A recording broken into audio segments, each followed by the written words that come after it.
Hello everyone, it's Melissa from stampwithmelissa.com here. Welcome to a crafting A to Z video. Today we're talking all about embossing. Aren't you so excited?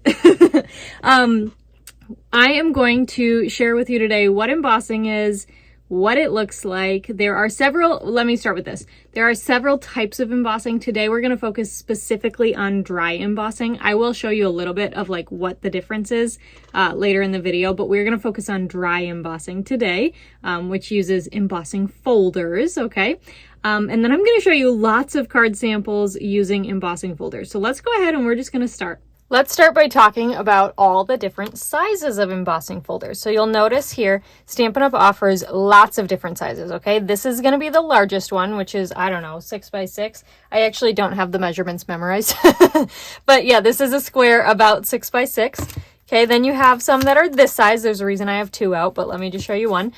So then you have this size, which is great for a card front. It will fit a 4 1/4 by 5 1/2, so perfect for your card front.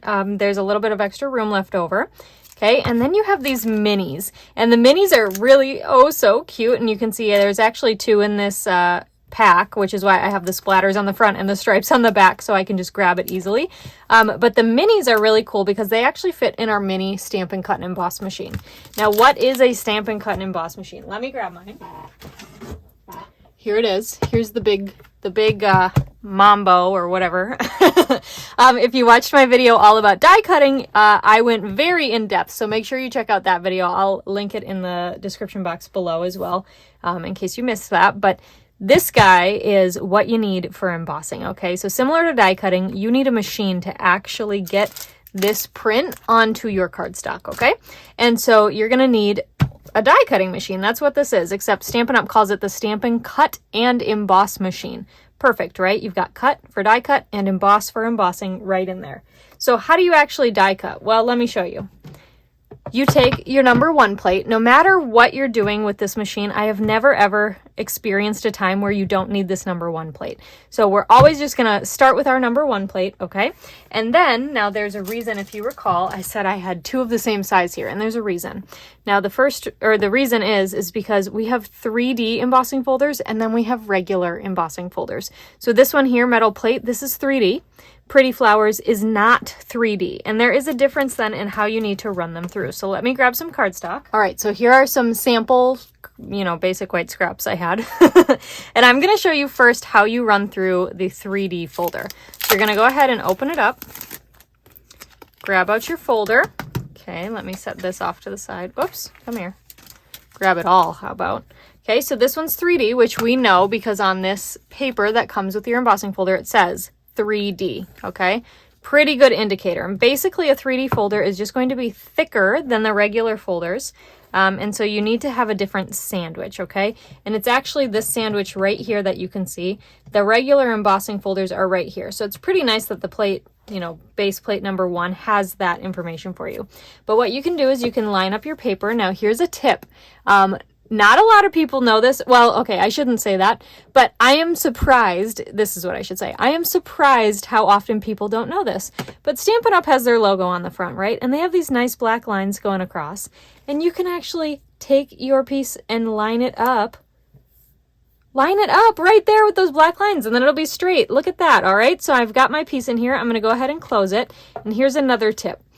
You want your bind to go through the machine first. So always point it at the machine, okay? Now with a 3D embossing folder, you're going to add this is the dark gray number 4 plate. Add that on top and crank this through, okay? All right, once it's cranked through here, we can go ahead and remove that and we'll open this guy up. And look at how cool that is. How fun is that? And then you can see those metal plates or whatever are actually, I'm not a car person, they are actually raised. How cool is that? So that gives you a fun little 3D. Here's the opposite side. If you wanted to use it, you could, but it's kind of the back side there. So you get that fun little image. So then let's look. I'll set that right there. Let's look at our regular embossing folder here, okay? So again, I'm just going to open up the plastic, pull this out. Here we go. And you can see here, here's the difference. The regular one is on the left and the the 3D is on the right. Can you see how much thicker that 3D one is? Right? So same thing here. We've got those black lines to get it all lined up. Now you don't have to, like you could totally go, like I like that big flower, so I could totally go in the middle. And the nice thing is too, you can always flip it over and make sure you got what you want. Like that, right? Go ahead and, and then you move it. Let's try that again and get our fingers out of the way. So I am actually closing it and I'm trying to take my fingers over here and pinch so that, you know, that doesn't happen. But I'm glad it happened on camera so I can show you. Now I'm distracted. Okay, so with a regular embossing folder, what you need to do is you're gonna have your number 1 plate, then you're gonna put down a number 3 plate. You can see these are the ones you cut with, right? Because it's super messy. If you want to have a set of these clear plates specifically for embossing, you can. It might leave a little bit of like residue, I guess, like little spotty things like that on your embossing folder, but nothing that can't be cleaned, okay? So you've got your 1, 3, your embossing folder, and then you're gonna have another number 3 on top, okay? And then you're gonna crank this through. Beautiful. And then let's go ahead and look at this. So see, there's just a little bit of schmutz, but just wipe it off. And here's this piece. And even though this isn't a 3D folder, it still has that raised texture and it is so pretty. You could actually take your blends markers then and color those in and that would be gorgeous. So there's what those look like. Now I mentioned before that I was going to tell you the difference, right? This is called dry embossing because you don't use any kind of like stuff with it for lack of a better word. And then if you're new here, I like to clean as I go. I don't know, it's just part of my personality, so I'm totally gonna put these away now. And if you are a regular here, you know that about me. That is always my tip when people say, how do you keep your desk like not messy? I'm like, well, it's in my personality. I've got to clean as I go. Okay, anyway, so that is dry embossing because you just use a regular piece of cardstock. You can use any color. You can use thick basic white. You can use regular, you know, etc., right? But then we also have something called heat embossing. We're going to cover that in a different video, so don't worry about that today. But heat embossing is basically where you ink your stamp up with Versamark. You add some embossing powder onto it, and then you heat it up with a heat tool, okay? So don't be too worried about that. This one is specifically about dry embossing. All right, so I am going to find some samples, lots of samples of some embossed cards, and I'm going to show you those. Here are some samples of cards that are embossed. So here's an embossing folder here. That beautiful cable knit. Isn't that pretty? So there's one. Here's one, and this one's pretty cool. So I am going to do some neat little tips and tricks here as well. And this one is pretty cool because this is actually a mini embossing folder. And on this card, you can see it pans across the whole background. So I am going to show you how to do that in just a little bit. But I wanted to show that off in this card sample because I thought it was so neat. All right, here's another one. I love that green squirrel. Here's another one. You can see that embossing folder in the background there. And then here's the last one. Obviously, there are lots of different fun embossing folders. I will put a link on my blog post, which will be linked in the description box of this video.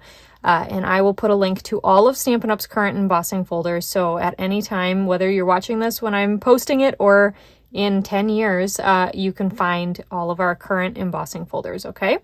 All right, so isn't that fun? I love this card. Spectacular! Okay, so let me get a few things ready to show you some tips now. Tip number 1 is how to get your mini embossing folders to cover more distance. You can see, even if I put this piece all the way over, I'm still going to be left with some, you know, bits that aren't covered, right? So let's fling our cardstock. And let's go ahead. I'm going to line it up to those black lines here.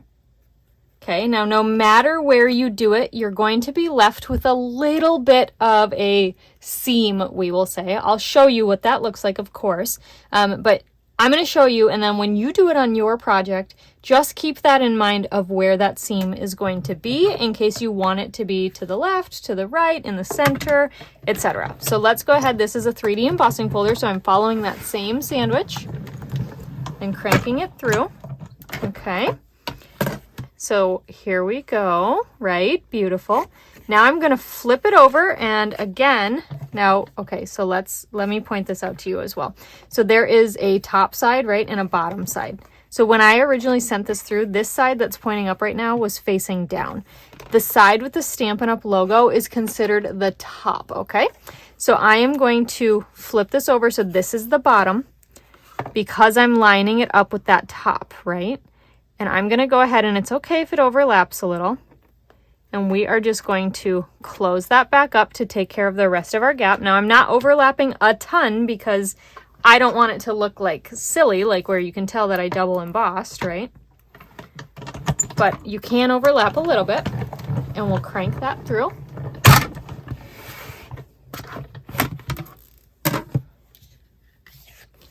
And look at that. So you can see there's a very faint little seam line there. You probably only notice it because I pointed out to you, also because that splatter kind of ends abruptly. It all depends on what kind of embossing folder you use, right? But that is how you get it on a bigger panel. So let me bring in this card again. This one was in a mini embossing folder as well, but they probably put the seam somewhere over here and then they covered it with DSP, okay? So pretty neat little trick there, right? And I love that I have all these pieces now to work with, make fun cards out of. But that is just a fun little trip. Oh my gosh. I'm filming this at night after daylight savings, and so can you tell that I'm a little out of it? Anyway, so that's a fun little tip to get the most out of your dies. So let's talk about my second tip, which is so fun. I think this is probably the last tip I'll share with you tonight. So if you have any fun tips or tricks or techniques that you like to do with embossing, please drop them in the comments below so we can all see. But I'm going to show you something cool. I'm not even going to tell you what's going to happen until the end. So we've got our number 1 plate. Then you're going to take a number 3 plate. Then you're going to take your silicone craft mat. I know, I probably sound crazy, but I've got a scrap piece here of basic white, but you use whatever you want. And then you're going to pick a die set, okay? Yeah, I know this is about embossing, but please bear with me. So I'm going to use this die right here. You can use whatever die you want, but I do love how this turns out with border dies. And I'm going to set that down right there, okay? We're going to take our number 3 plate and set it on top and crank it through the machine. Okay, are you ready to see what happens? I'm going to remove that number 3 plate, remove that die, and look at how cool that is. So I just used a die to emboss my cardstock. How fun is that? Isn't that so neat? So you can see there that, like, you can see those lines where it wanted to cut, but it's not cut all the way through. And how cool is that? So the reason that this works is because we're taking our die, right? And usually when you die cut, you have your number 2 plate here. Well, we're not using the number 2 plate. Instead, we're using the silicone mat, which has a little bit of extra thickness, but it's not as thick as our number 2 plate. So this die still is able to push down on our cardstock, but not far enough, or, you know, not pressure enough, doesn't give it enough pressure to actually die cut. So how neat is that? So I hope you enjoyed that quick video all about embossing. As I mentioned earlier, if you have any techniques or tips or tricks that you like to try, please leave them in the comments below. But in the description box of this video, I will include a link to my blog post. And on my blog post, I will link to all of Stampin' Up's current embossing folders, so you can check those out. I am a Stampin' Up demonstrator, so if there's any you're interested in, you're more than welcome to shop them in my online store. You also will need a die cutting machine, remember that. So Stampin' Up has our beautiful Stampin' Cut and Emboss machine. We also have our minis. You can see the blue guy back there. We have our minis, which work with our mini embossing folders, which is awesome, although they don't work with the bigger ones, okay? So they just work with if it says mini in front, like that. Oh, that's not a good one to show. Hold on. Like, enjoy my sing-song as I dig in this bin. Like, oh, this one doesn't even say it. I was gonna say, like this, it says mini. It doesn't even say mini. Anyway, it does online. Yeah, so the mini ones are the ones that fit in our mini Stampin' Cut and Emboss machine. Anyway, I hope you enjoyed today's video. Please give it a big thumbs up. That really helps me out on YouTube, and I super duper appreciate it when you do that. And subscribe to my channel if you haven't already. Don't forget to turn on that notification bell too, so you can find out when I go live and when I post new videos, all right? Okay, so thanks so much for watching. If you have any questions or tips, please comment them below, and I'll see you guys next time. Bye for now.